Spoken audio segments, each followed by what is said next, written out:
प्रयागराज में ऐतिहासिक और दुर्लभ महाकुंभ का आज छठा दिन है। महाकुंभ के माघ मेले में अब तक 7.5 करोड़ से ज्यादा श्रद्धालु संगम में डुबकी लगा चुके हैं। छठे दिन देश के रक्षा मंत्री राजनाथ सिंह आस्था की डुबकी लगाने संगम पहुंचेंगे। इसके लिए सेना के जवानों ने माघ मेला क्षेत्र में सर्च ऑपरेशन चलाया है। सर्च ऑपरेशन में सेना ने 18 संदिग्धों को पकड़ा है। इसके पहले राजनाथ सिंह ने मेला में सुरक्षा व्यवस्था के दृष्टिगत सेना अधिकारियों के साथ बैठक की थी।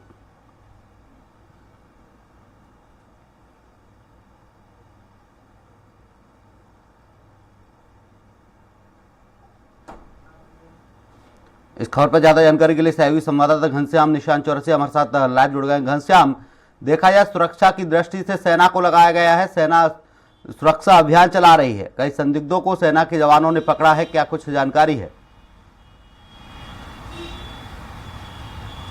देखिए, बीती रात देर रात तक सर्च ऑपरेशन चला है महाकुंभ क्षेत्र में और वहां पे 18 लोगों को डिटेक्ट किया गया। 18 लोगों को सेना ने गिरफ्तार किया है, जिसमें से 2-3 लोग चोरी के आरोप में भी चोर समझ करके कि वो चोर हो सकते हैं, उनको गिरफ्तार किया गया है। और उनमें से कई लोगों के पास आधार कार्ड नहीं था, उनके पास ऐसी कोई पहचान पत्र नहीं थी जो ये पता चल पाए कि आखिरकार वो कहाँ के हैं, कहाँ से आए हैं, क्या करने के लिए आए हैं। उनको भी सेना के जवानों ने डिटेन किया है और उनसे पूछताछ की जा रही है। पूछताछ में भी पता चला है कि वो लोग साफ जवाब नहीं दे पा रहे हैं कि आखिरकार वो वहाँ पे उनकी उपस्थिति क्यों थी। अब उनके कड़ियों को जोड़ने की कोशिश की जा रही है। 18 लोगों को डिटेन किया गया है। इसके पहले खुद रक्षा मंत्री राजनाथ सिंह ने एक मीटिंग की थी महाकुंभ को लेकर के।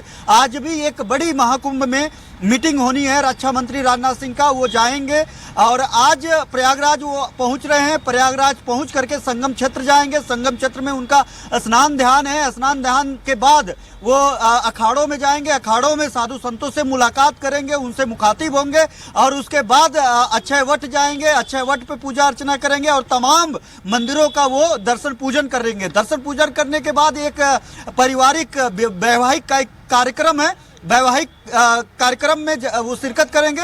उसके बाद वापस आकर के भी महाकुंभ क्षेत्र में आएंगे। महाकुंभ क्षेत्र में उन्होंने तमाम सेना के अधिकारियों के साथ उनकी बैठक होनी है और वो बैठक लेंगे, क्योंकि मौनी अमावस्या अगला जो नहान है, अगला जो स्नान का दिन है, वो बेहद महत्वपूर्ण है। और ऐसे में माना जा रहा है 8 से 10 करोड़ श्रद्धालु पहुंचेंगे, तो ऐसे में उनकी व्यवस्था, उनकी सुरक्षा व्यवस्था, वहां पे सब कुछ व्यवस्थित रखने के लिए सेना का उपयोग किया जाएगा। और अभी हाल ही में जब पहला शाही स्नान था, जब 3 से 3.5 करोड़ श्रद्धालु वहां पे पहुंचे, तो सेना को भी अलर्ट पे रख दिया गया था ताकि वहां पे एहतियातन कोई समस्या खड़ी ना हो जाए। हालांकि सब कुछ बहुत समूचे, बहुत व्यवस्थित तरीके से, सुलभ तरीके से हो गया, लेकिन एहतियातन अगर देखा जाए तो अगला जो स्नान है 29 जनवरी को सेना अपने हाथ में पूरी तरीके से सुरक्षा व्यवस्था लेगी। हालांकि अभी भी सेना व्यवस्था वहां पे देख रही है। 7 लेयर में सिक्योरिटी फोर्सेज वहां पे तैनात किए गए हैं, केंद्र और राज्य सरकार को लेकर के, खुफिया एजेंसियों को लेकर के, और 7 लेयर सिक्योरिटी में स्नान हो रहा है। और ऐसे में जब रक्षा मंत्री अब आज पहुंच रहे हैं, महज कुछ देर बाद वो लगभग 11:40 पे उनकी वहां पे संगम क्षेत्र में पहुंचने का समय दिया गया है, तो वो वहां पे पहुंच जाएंगे। ऐसे में उसके पहले सेना के जो जवान थे, सेना के जो अधिकारी थे, आला अधिकारी, उन्होंने उनके सुरक्षा के दृष्टिगत भी वहां पे जांच पड़ताल किया कि किसी तरीके की कोई समस्या ना हो, क्योंकि वो एक देश के रक्षा मंत्री है। ऐसे में उनकी सुरक्षा व्यवस्था आमतौर पर अन्य लोगों से ज्यादा महत्वपूर्ण हो जाती है, मेला के दृष्टिगत भी और उनका रक्षा मंत्री होने के दृष्टिगत भी। उसके अलावा अगर हम बात करें तो तकरीबन 7.5 करोड़ से ज्यादा श्रद्धालु पिछले 5 दिनों के अंदर संगम में डुबकी लगा चुके हैं। यानी एक बड़ा ऐतिहासिक दौर गुजर रहा है आप महाकुंभ को लेकर के। एक तो दुर्लभ खगोलीय घटना घटित हो रही है कि 144 साल बाद, और जब समुद्र मंथन हुआ था उसके बाद इस तरीके से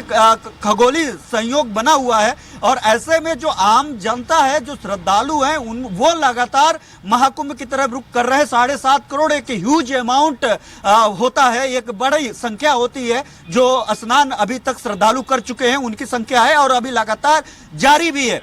ये इसके दृष्टिगत ये माना जा रहा है कि 7 से 8 करोड़ सिर्फ मौनी अमावस्या के स्नान के दिन वहां पे लोग पहुंचेंगे। ऐसे में मुख्यमंत्री योगी आदित्यनाथ का भी आज दौरा था, हालांकि किन्हीं कारणों से ये दौरा स्थगित कर दिया गया और वो अब नहीं जा रहे हैं। लेकिन आज आज कई बड़े चेहरे आज संगम क्षेत्र में रहेंगे। इसके पहले अगर हम बात करें तो मंत्री स्वतंत्र देव सिंह बीती रात मतलब देर भोर की बात कर सकते हैं, रात में भोर में वो जाकर के स्नान किए हैं, संगम में डुबकी लगाए हैं और शेयर करते हुए महाकुंभ की गुणगान करते हुए दिखाई दे। आज पूर्व राष्ट्रपति कोविंद आज पहुंचेंगे। एक देश एक चुनाव के मुद्दे पे आज वहां पे संगोष्ठी होनी है, ये माना जा रहा है वो भी संगम स्नान कर सकते हैं। उसको लेकर के चूंकि पूर्व राष्ट्रपति हैं, उनका एक अपना प्रोटोकॉल है, उनका अपना एक कार्यक्रम है, ऐसे में दृष्टिगत उनके भी सुरक्षा व्यवस्था वहां पे बहुत ज्यादा चाक चौबंद की जा रही है और उनका भी कुछ ही देर में उनका भी आवागमन शुरू हो जाएगा। अगर हम आज की बात करें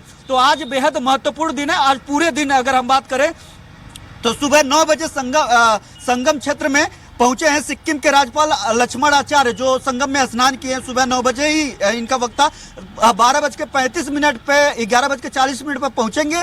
12:35 पर रक्षा मंत्री राजनाथ सिंह स्नान करेंगे। सेक्टर 7 स्थित ब्रह्म कुमारी स्वर्णिम भारत ज्ञान कुंभ में ब्रह्मा बाबा की 58वीं पुण्यतिथि पर कार्यक्रम है। 10 बजे वहां पर भी ये पहुंचेंगे। सेक्टर 9 में बजरंग दास मार्ग स्थित दिव्य जागृत संस्थान में वर्चुअल रामकथा होना है। दोपहर 2 बजे यहां पर भी कार्यक्रम में हिस्सा लेने के लिए पहुंचेंगे। नगवासुकी रोड चौराहा सेक्टर 17 में अखिल भारतीय कवि सम्मेलन होना है। सेक्टर 22 में स्थित छतनाग में स्वामी विश्वात्मानंद सरस्वती महाराज की ओर से श्रीमद् भागवत कथा आज 3 बजे से शुरू होगा। सेक्टर 1 में गंगा पंडाल में पार्वती मॉडल और विनायक तोरवी की प्रस्तुति होगी।